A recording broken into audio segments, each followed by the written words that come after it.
figures mula sa mga paborito mong 90s anime.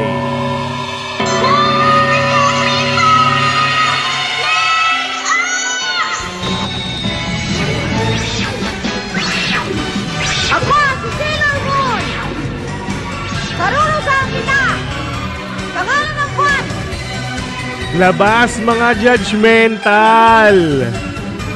Dahil eto na ang koleksyon ko ng Ban Presto Glitter and Glamours Sailor Moon.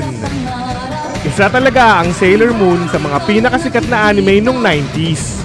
At sigurado ako na maraming mag-a-agree kapag sinabi kong isa ito sa mga pinaka-influential na magical girl anime. Kung titignan mo tong mga figures na to, parang hindi niya kamukha yung version nung mga nasa 90s anime. Eto kasing mga figures na to ay nakabase dun sa remake na movie. Ang gaganda na tong mga figures na to.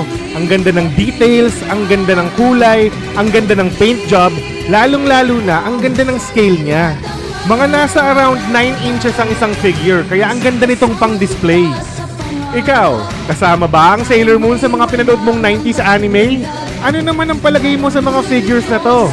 Tingin mo ba pwede mo tong isali sa mga posible mong maging koleksyon? Kung paborito mo ang Sailor Moon at nagustuhan mo naman tong video na to, like mo naman! Share mo na din kung ano ang mga alaala mo sa mga paborito mong 90s anime. Ito nga pala si The Figure Collector.